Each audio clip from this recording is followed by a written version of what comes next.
Bon bah écoutez, merci d'être là. Donc je vais vous parler de sagesse millénaire et de monde professionnel moderne. Alors d'où ça vient tout ça? Donc il y a quelques mois, je suis tombé sur ce bouquin-là, L'entreprise en 5 agir d'Olivier Berru. Et puis ça a été une sorte de révélation parce que j'ai dévoré le bouquin et en fait ça fait le pont entre, on va dire, mes activités personnelles et puis le monde de l'entreprise et tout ce que je peux, dans lequel je peux œuvrer en tant que coach agile au niveau des organisations, au niveau des hommes, etc. Olivier Berru, pour situer un petit peu, c'est un manager qui est allé en Chine, en fait, qui a travaillé pour les Trois Suisses, je crois, enfin voilà. Il est resté longtemps là-bas. Il était patron des Trois Suisses en Chine. Et il a développé voilà, cette entreprise là-bas.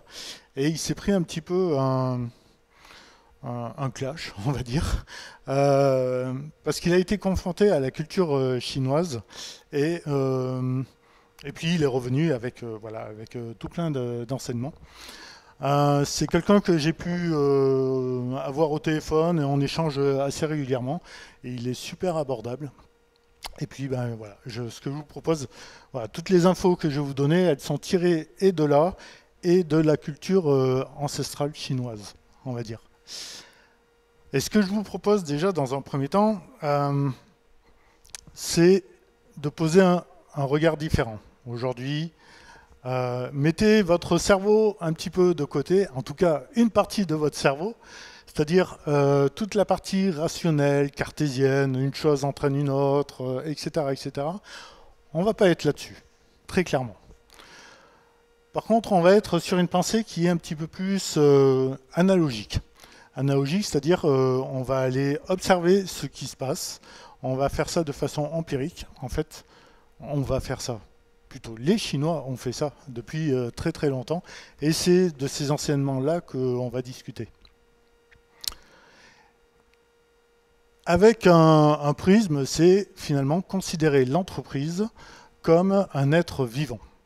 Alors dit comme ça, et oui, parce qu'en fait, une entreprise, elle a une naissance. Hein. Il y a quelqu'un un jour qui a une idée de faire une entreprise, et puis elle va évoluer, elle va perdurer, pour certaines péricliter, voilà, des changements qui peuvent venir.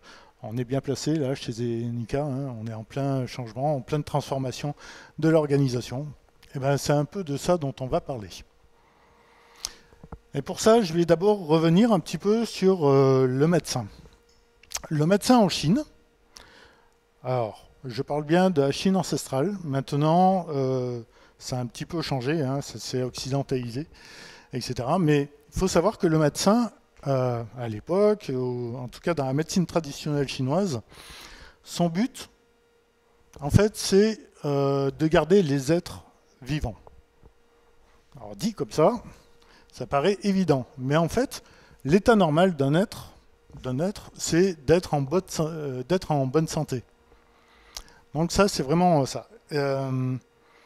Et pour expliquer ça, en fait, à l'époque, les gens venaient voir le médecin, ou voilà, les médecins chinois. À l'époque, je vous parle de moins 2000 ans, hein, moins 1000 ans, enfin voilà, on est un peu dans ces eaux-là. Ça continue un petit peu aujourd'hui, mais les gens venaient voir les médecins, en fait, non pas quand ils avaient un problème de maladie, mais en fait pour préparer la saison qui allait venir et pour être en bonne santé, pour continuer d'être en bonne santé. Et le médecin, il se faisait payer à ce moment-là. Si son patient était en mauvaise santé, quelque part, c'est qu'il avait échoué dans son diagnostic et dans tout ça. Donc c'est une vision assez différente de celle qu'on a nous maintenant, hein, puisque quand on va voir le médecin, c'est en général quand on a mal, quoi. Voilà. Et pour ça, en fait, les Chinois à l'époque, voilà, pour être vivant, il nous faut quoi? Il nous faut un cœur, un foie, une rate, des reins, des poumons, etc. Ce genre de choses. À ces organes-là, c'est un résumé hein, que je vous fais, mais à ces organes-là, en fait, ils ont associé à chaque fois une émotion. Alors le cœur, c'est la joie, c'est le fait de transmettre, c'est le fait de voilà. La rate, c'est la rumination intellectuelle, c'est les pensées, c'est tout ce que voilà, tout ce qui nous arrive. Les poumons, plutôt la tristesse. Les reins, c'est la peur. Et le foie, la colère. Alors, la petite anecdote, hein, c'est vrai que des fois, quand on a très très peur, etc., qu'est-ce qui nous arrive? On se fait pipi dessus. Et ben voilà. Ça vient de là. Enfin, ça vient pas de là, mais voilà, c'est un bon moyen pour s'en rappeler, en tout cas. Ils ont aussi associé des moments de la vie. Alors, le cœur, c'est voilà, c'est la jeunesse. Alors, non, pardon, j'ai d'abord commencé par le foie. Le foie, c'est la petite enfance. On est, voilà, c'est etc. Ensuite, il y a la jeunesse, il y a l'âge adulte. Ensuite, on est dans les 45-50 ans, et puis après, il y a les seniors. Au-delà de 50 ans. Voilà. Et c'est là où on voit que déjà, dans ce système-là, tout le monde a une place bien définie. Mais on va en reparler. Ils ont associé aussi des couleurs. Rouge, jaune, gris, bleu et vert. Je dis ça pour ceux qui sont peut-être daltoniens, mais voilà.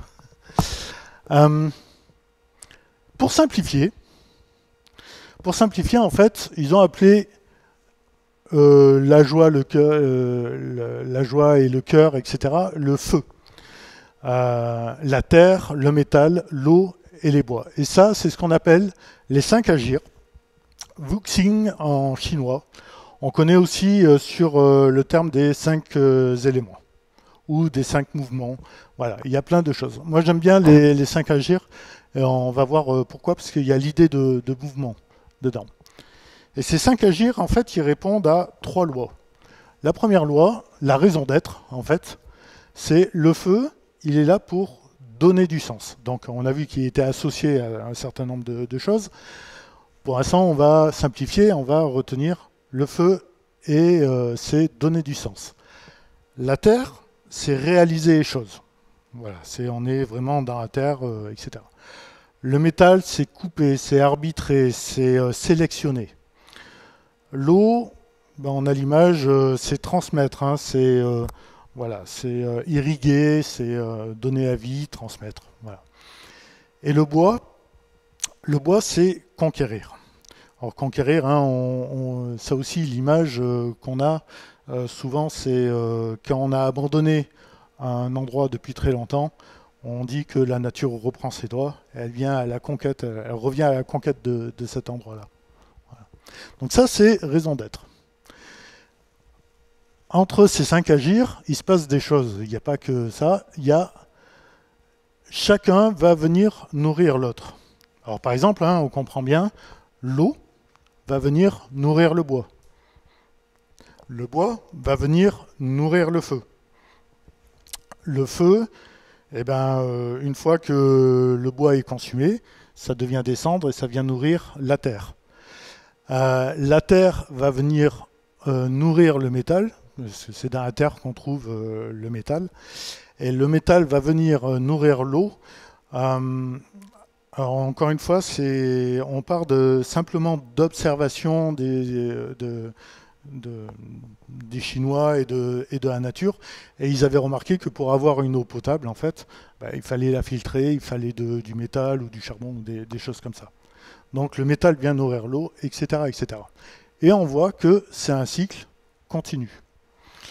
On comprend bien que si on met trop de bois, on va avoir beaucoup de feu. Et il va devenir incontrôlable, quoi. Etc. Pareil, si on met beaucoup d'eau sur du bois, ben en fait, il va trop s'étendre. Voilà. Et bien pour ça, en fait, il y a une troisième loi qui est le contrôle. Alors je vous ai dit, si on met beaucoup d'eau, le bois il va venir s'étendre. Et ben en fait, c'est là où le métal va venir jouer un jeu. Imaginez le métal, une hache ou un coupe-chou, ou enfin ce que vous voulez. Et ben, en fait, on va venir couper le bois. Voilà. Donc le métal contrôle le bois. Le bois va contrôler la terre parce qu'en fait, si on veut maintenir de la terre dans un endroit, on va mettre simplement des piquets tout autour ou des choses comme ça. Voilà, on va mettre du bois. La terre va venir contrôler l'eau. L'image, c'est une rivière qui s'écoule. Hein, d'accord, il y a des berges, il y a de... Voilà. Et l'eau va venir contrôler le feu puisque va venir l'éteindre. Et le feu va venir contrôler le métal puisque il peut faire fondre le métal. Voilà. Donc c'est super simple en fait, mais c'est hyper logique. 5 éléments, 5 agir, et avec des lois qui les régissent. Et ça, on dit que c'est... Alors, on dit voilà, que ce serait le plus petit système cybernétique qui existe et qui n'est basé que sur de l'observation de la nature. Il n'y a pas de grande théorie, etc. C'est juste de l'observation de la nature. Et ça, cette théorie, quand même, elle existe depuis enfin, moins 3000 ans, à peu près. Donc ça a évolué un peu, mais voilà. Les prémices, c'était là, quand même. Avec le yin et le yang, en fait, ce sont les deux fondamentaux de la philosophie chinoise. Voilà. Une fois qu'on a posé ces bases-là, en fait, le médecin, finalement, qu'est-ce qu'il a comme outil pour garder les êtres en bonne santé? Ben, il a cet outil-là et il va regarder est-ce que le cœur, est-ce que le foie, est-ce que, etc., est-ce que tout va bien, est-ce que les émotions qui sont associées vont bien, est-ce qu'il n'y en a pas une qui domine les autres, est-ce que c'est bien, enfin, est-ce que c'est finalement tout est bien en équilibre. Si maintenant on fait le parallèle avec dirigeants, avec un manager, un Scrum Master ou les individus en fait qui sont dans des équipes. C'est quoi l'état normal d'une entreprise? C'est quoi l'état normal d'une équipe? L'état normal d'une équipe, c'est d'être en bonne santé. On ne fait pas une équipe pour qu'elle aille mal. On ne fait pas une entreprise pour que ça aille mal. Okay. Donc, qu'est-ce qu'on a, nous, à disposition, en fait, finalement, comme outil, et pourquoi on ne pourrait pas utiliser celui-là, en fait, pour voir si l'entreprise, si les équipes, si les individus sont en équilibre et donc en bonne santé. Les Chinois, ils sont très pragmatiques. Ils savent qu'il y a une loi qui régit toutes les autres, à la limite. La seule chose qui ne change pas, c'est que tout change tout le temps. Ça veut dire que cet équilibre, il est remis en cause sans arrêt. Okay. Donc comment on fait en fait pour à chaque fois le rééquilibrer, etc. Donc voilà, c'est un petit peu tout ça là qu'on va venir voir. Et comme le médecin veille à l'équilibre du système, en fait le dirigeant ou le manager ou le Scrum Master ou peu importe, voilà, il va aussi veiller à l'équilibre du système. Ça va? Tout est clair? Jusque-là? Alors, comment et pourquoi utiliser ce modèle? Alors déjà, la première chose, c'est connaissance de soi. Quel est notre tempérament? Est-ce qu'on a un tempérament un peu plus feu, okay, dans la joie, dans l'expansion, dans enfin voilà. Est-ce qu'on est un tempérament peut-être un peu plus bois, vouloir transmettre des choses, ou plus calme, ou plus serein, etc. etc. Donc on peut le faire pour chaque agir. Et finalement, ça nous donne aussi, ça nous permet de comprendre ce qui se passe autour de nous. Et peut-être qu'avec des personnes, je suis bien avec tel type de personne, bah oui, parce qu'elle me nourrit. Je suis peut-être moins bien avec ce type de personne, bah ouais, parce qu'elle me contrôle. Voilà, c'est se poser toutes ces questions-là. Donc vachement utile quand on manage des personnes. Ça, c'est pour les managers. C'est super utile si aussi on s'extrait un peu de ça et on regarde au niveau d'une organisation. Comment se passe, comment est l'entreprise.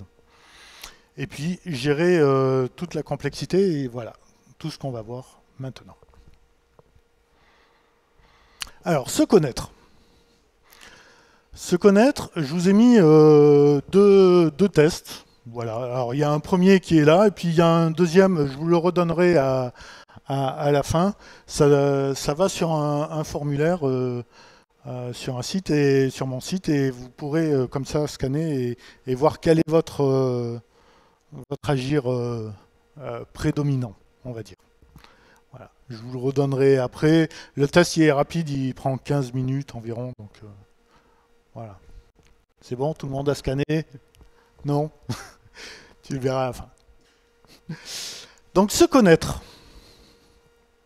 Alors je vous ai dit, on a un élément qui prédomine sur les autres. Mais en même temps, on les a tous, les éléments. Bien évidemment. Ok. Et en fait, si je vais un peu plus dans le détail, on pourrait dire que à chaque élément, on peut retrouver les 5 éléments dedans. Et là, on commence à avoir une idée du truc, c'est qu'on est sur un modèle de fractal. Donc les Chinois avaient inventé la fractale il y a 3000 ans. Voilà. Et dans chaque, voilà, on pourrait comme ça descendre. Donc voilà, on peut le faire par le test ou par etc. Et finalement, si on regarde un agir ou un élément, finalement, il y a plusieurs, à chaque fois, il y a plusieurs interactions. Il y a par qui il est nourri, qui est-ce qui va nourrir, qui est-ce qui va contrôler, par qui il va être contrôlé. Et il y en a deux autres que je vous ai pas encore, dont je vous ai pas encore parlé, mais qui il va motiver ou par qui il est motivé. Mais il y a déjà assez de boulot juste avec celle que je vous ai donnée. Et un premier exercice finalement qu'on peut faire, c'est de se poser la question, finalement, dans ma famille, dans mes amis, dans mon équipe, dans mon entreprise, finalement, qui est autour de moi, qui me nourrit, qui me motive, qui me contrôle. Voilà. Donc je vous engage voilà, à vous poser juste 5 minutes et vous dire, mais voilà, où sont mes ressources, qui sont mes ressources et sur qui j'agis, etc. Et voilà, ça vous donnera une sorte de cartographie. C'est un premier pas pour la suite. Et finalement, de comprendre sa posture. Voilà, comment on est avec les gens. Si on dézoome et qu'on va au niveau des organisations, en fait, c'est complètement applicable. Alors, je vous ai mis quelques exemples. Par exemple, si je prends OpenAI, on va dire que son agir principal pourrait être le bois. C'est-à-dire, on voit bien qu'il cherche à s'étendre le maximum, quoi. Donc c'est un peu à la couleur. SpaceX, là-haut, eux, ils ont des rêves de grandeur, ils veulent aller sur Mars, ils veulent, enfin, voilà, etc. Donc c'est la vision, c'est emmener, c'est aller toujours plus haut. Et de toute façon, le feu, on voit, hein, c'est quelque chose qui monte. Okay, quand on fait du feu, ça monte, c'est vertical. Mais c'est exactement ça. Arianespace, ça existe depuis plus longtemps. Ça va aussi dans l'espace, mais c'est quelque chose de peut-être plus établi, plus ancré, avec des process bien définis, des choses comme ça. Ah bon, après, j'en ai mis deux autres, mais voilà. Metal, Thales, parce que c'est quand même aussi assez rigoureux, assez strict. Et puis Coursera pour la transmission, pour l'apprentissage. On pourrait trouver plein d'exemples comme ça. Hein. Encore une fois, chaque entreprise n'est pas que feu, que terre, que métal. Il y a forcément de tout dedans. Hein, voilà. Mais ça permet voilà, de se donner une petite idée de qui on a affaire. Allez, je retourne un petit peu en arrière. Moins 3000, moins 2000 ans à peu près. En fait, l'Empire chinois, l'empereur à l'époque, il gouvernait vraiment la Chine de cette façon-là, avec cette approche-là. C'est-à-dire que le feu, Lui, là, en tant qu'empereur, effectivement, il est là pour donner du sens et donner de la... Alors si je vais un petit peu... Si je fais des raccourcis, pour donner à manger au peuple, en fait. Et il faut savoir que l'empereur, à cette époque-là, il risquait sa tête si son peuple était mécontent, véritablement. Tout ça pour dire qu'en fait, il n'y a pas un élément qui est prépondérant par rapport à un autre. L'empereur, il a beau être là-haut, feu, ben, il a besoin de tout le monde, quoi. Alors, l'empereur, il a besoin des paysans, de la diplomatie, de ceux qui font vraiment les choses. Euh, dans ce système, on a besoin d'avoir des juges, on a besoin d'avoir des gens qui vont donner la loi et qui vont pouvoir trancher, arbitrer, etc. On a besoin de sages qui sont là pour transmettre. Et j'insiste encore là-dessus parce que c'est pour ça qu'en Chine, on entend parler la sagesse, comment dire. Il y a un culte des anciens qui est beaucoup plus forte que chez nous, ou qu'on a peut-être un peu perdu aussi. Mais ça vient de là, parce que c'est eux qui ont la connaissance. Et ils sont importants dans tout le système. Et puis là, on a le général qui va plutôt à la conquête de nouvelles terres ou voilà, de nouvelles choses. Si on fait le parallèle avec l'entreprise, maintenant, qui serait feu, à votre avis? Le CEO, ouais, bah c'est ça, hein. C'est tout le management, tout, etc. C'est eux qui donnent du sens à l'entreprise, c'est eux qui emmènent les équipes et les employés. Donc la terre, ça va être les employés. Le métal, ça va être tout ce qui est juridique, tout ce qui est contrôleur de gestion, etc. L'eau, en fait, ça va être la richesse de l'entreprise. Euh, En fait, là, quand je parle de sage, c'est aussi richesse, c'est la connaissance. Ok. Là, le parallèle, c'est un peu la même chose. C'est les actionnaires, mais c'est aussi toute la propriété intellectuelle, etc. Et puis le bois, eh ben, on pourrait dire que c'est les commerciaux parce qu'ils vont à la conquête de nouveaux marchés. Ça peut être toute la R&D ou les choses comme ça, quoi. Donc voilà.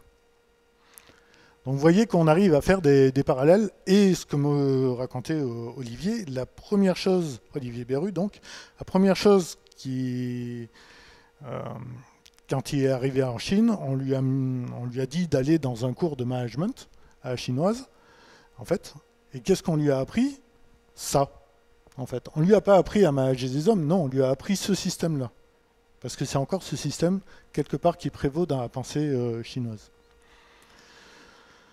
Alors je dis pas qu'ils font tout bien, hein, les Chinois. Mais force est de constater, ils s'en tirent quand même pas mal par rapport au reste du monde. Mais voilà, après ça, c'est encore autre chose. Euh, et comme on l'a fait pour nous, d'un point de vue personnel, on pourrait se poser la question, mais qui fait quoi dans mon entreprise? Qui a le rôle de donner du sens, du management? Qui a le rôle de réaliser, etc. Et voilà. Et finalement, se poser aussi la question, est-ce qu'il n'y a pas des trous dans la raquette? Ou est-ce qu'il n'y a pas des gens peut-être qui sont sur deux rôles différents? Et attention, là, il faut faut voir. Alors, par exemple, un PDG qui est aussi actionnaire de sa boîte, parce que c'est une petite structure, parce que sais-je, etc. Donc, on voit bien qu'il est là pour donner du sens, mais il a aussi les richesses de la boîte. Donc, est-ce que le système va être en équilibre? Est-ce qu'il va arriver à faire le distinguo à chaque fois? Voilà. Par exemple, ça peut être ça, hein. Et dans la nouvelle organisation de Zenica, on pourrait effectivement aussi se poser la question, voilà, est-ce que tout est en équilibre? Donc ça va permettre effectivement de poser un diagnostic, en fait, de l'entreprise. Alors là, je parle d'entreprise, mais ça peut être une équipe, ça peut être un service, ça peut être, ça se met vraiment à toutes les échelles. Et voilà, diagnostiquer, on peut se poser par exemple les questions, la passion ou la vision est-elle bien transmise? Est-ce que les employés ils travaillent avec de la qualité? Est-ce que la qualité est au rendez-vous? Est-ce que la gestion financière est saine ou alors est-ce que on coupe les robinets ou etc. Est-ce que les actionnaires, par exemple, sont OK pour venir financer de nouveaux développements? Voilà, de commerciaux ou de nouveaux marchés, ou etc. Voilà. Juste voir si c'est en équilibre. Et si c'est pas en équilibre, c'est pas grave non plus. Parce que on a dit que c'est quelque chose, tout change tout le temps. Donc il faut juste en prendre conscience et prendre des mesures en fonction d'eux. L'idée, c'est de ne pas rester dans une situation euh, longtemps. La troisième chose qu'on peut regarder aussi, c'est je vous ai parlé de créativité. Alors, pour ceux qui connaissent, ça ressemble beaucoup au chapeau de Bono. Les chapeaux de Bono, en fait, pour ceux qui ne savent pas, on prend à chaque fois on met un chapeau et on prend un rôle et on regarde à travers ce rôle le problème ou etc. ou la situation. Et ben en fait, là on fait la même chose. J'ai un problème, dans ce problème, mais qu'est-ce qui m'énerve? Pourquoi c'est un problème? Qu'est-ce qui va pas? Mais dans ce problème, qu'est-ce qu'on peut faire? Qu'est-ce qui serait super chouette à mettre en œuvre, etc. Du coup, comment on pourrait prévoir, comment on pourrait réaliser les choses? Mais on va peut-être faire beaucoup de choses. Qu'est-ce qu'on va devoir éliminer? Euh, voilà. Euh, il y a peut-être des risques sur certains trucs. Ça, c'est la peur. Qu'est-ce qu'on va peut-être venir anticiper comme risque à venir?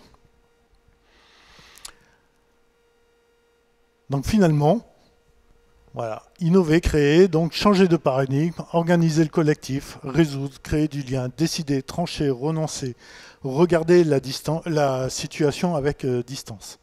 Voilà, c'est encore une autre façon d'appliquer les 5 agir. Ça va? Yes.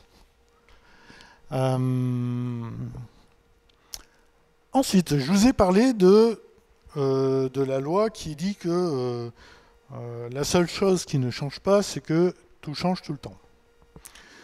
Et effectivement, dans ce système, il y a la notion de saison, en fait. Alors, je ne l'ai pas dit, mais le bois, ça va être le printemps, le feu, ça va être l'été, le métal, ça va plutôt être l'automne, l'eau, ça va être l'hiver, et la terre, c'est ce qu'on appelle l'intersaison. Mais quand je vous dis ça, je m'égare un petit peu. C'est juste pour vous dire qu'il y a un cycle, une chose vient après une autre, etc., etc. Et en fait, imaginons qu'une entreprise, si on prend cette analogie-là, une entreprise est dans la saison du bois. Donc la saison en expansion, l'entreprise elle est à la conquête de nouveaux marchés, etc. Pour que ça fonctionne, en fait, il faut que les actionnaires, donc l'eau, soient d'accord de financer. Il faut que le feu, qui donne du sens, et voilà, ils disent ok, allez, on y va, allez-y, allez à la conquête de nouveaux marchés. Mais le feu, il va peut-être aller dire aussi au métal qui, lui, ne voit pas d'un bon oeil qu'il y ait des sous qui soient dépensés. Son rôle, c'est de réduire le nombre de features, voilà.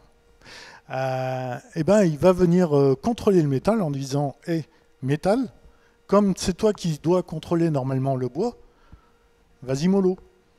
Ok, laisse-les faire. Et du coup, le bois, ensuite, il va venir contrôler la terre et en fait dire aux gens de faire les choses et de les faire bien. Voilà. Donc ça, on comprend bien qu'une entreprise, elle ne peut pas rester dans cet état-là tout le temps, parce qu'au bout d'un moment, elle ne gagne pas de sous ou enfin voilà. Aujourd'hui, si on prend le cas de Zenica, je vous laisse envisager dans quelle saison on est plus particulièrement. Ok? Mais ça ne veut pas dire que ça va durer, au contraire.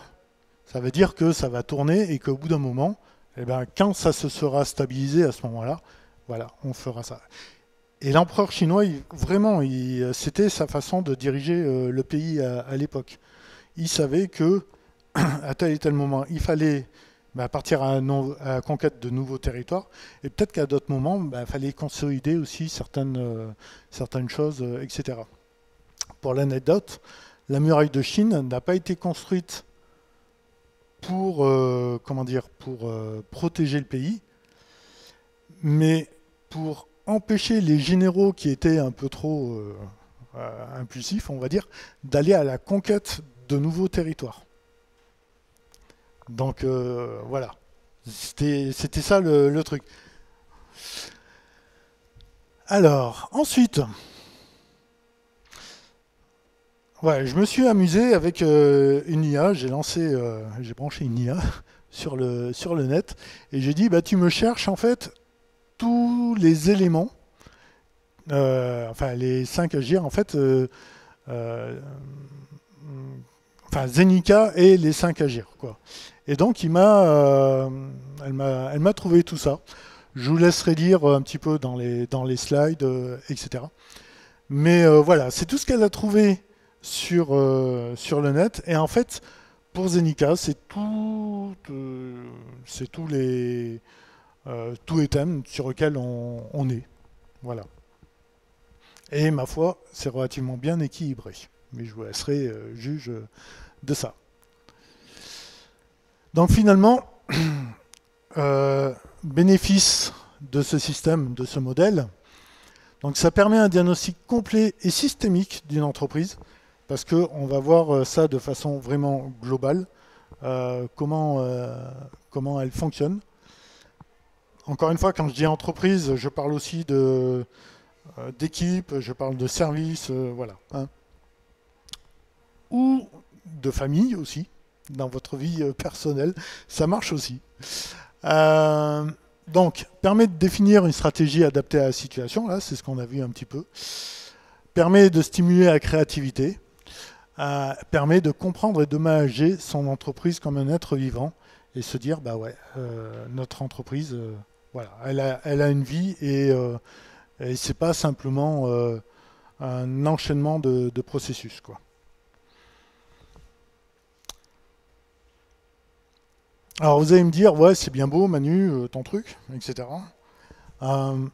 Ça, c'est un exemple, en fait, que je suis un peu en train de développer à côté, ou qu'on retrouve dans le bouquin, d'ailleurs, de Yves Beru, des fiches, etc., applicatives sur comment on peut utiliser ce système pour chacun, quoi. Voilà, j'ai fini avec cette présentation. Je pense que je suis à peu près dans les temps. Écoutez, maintenant, si vous avez tout plein de questions, alors vous retrouvez là le scan, enfin pour le formulaire. Je crois que le lien pour donner du feedback est toujours présent. Donc, écoutez, faites-vous plaisir, j'ai envie de dire. Et voilà. Merci à vous.